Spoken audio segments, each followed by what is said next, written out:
అంటే తెలియని వారు ఉంటారు. ప్రభువా, వారిని రక్షించును.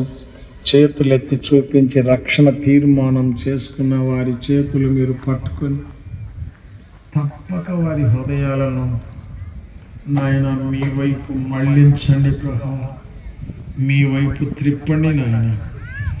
వారు కూడా రక్షణ పాపక్షమాపణ పొంది సంఘములో అంగాలుగా చేయబడినట్లు కరుణించును. తిరిగి నాయన మరి వాస్తవంగా రక్షణ పొందారు, మిమ్మల్ని పోలి నడవలేకపోతున్నారు, మీ అడుగుజాడలో నడవలేకపోతున్నారు, ప్రభు మీ యందు నడవలేని పరిస్థితుల్లో ఉన్నారని ఒప్పుకున్నారు. వారిని కూడా క్షమించండి, సరిచేయము. ప్రభు వారి నాయన విశ్వాసమునకు కర్త దానిని కొనసాగించు వాడైన యేసు వైపు చూచుచు నడవగలుగునట్లు సాయం చేయండి. శరీర సంబంధంగా నడవకుండా ఆత్మ సంబంధంగా నడిచే కృపను ప్రసాదించండి.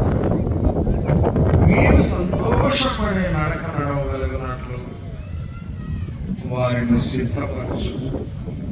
ఈ మాటలు మీ మాటలు, జీవపు మాటలు, బలహీనంగా చేయబడిందైనా బలమైనదిగా లేపగలిగిన శక్తివంతుడా, ఏ ఒక్కరూ ఖాళీగా వెళ్ళకుండా కరుణించు. సంఘమును విస్తరింపచేయము, పని ప్రవహింపచేయము, నలుగురిగా వ్యాపింపచేయము. మీ దాసుల బ్రాహ్మణులను కనికరించము, కుటుంబాన్ని కనికరించు నాయన.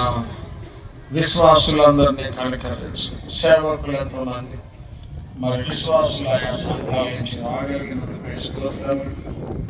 సహవాసమును దీవించు. మిగిలిన కార్యక్రమం కబడించి తగులుగా కరుణించమని పిలుపబడిన వాక్యం నీరు గట్టి ఫలితానికి తీర్చుదన్నాను. క్రీస్తు వారి నామంలో ప్రార్థించు వేడుకుంటున్నాను.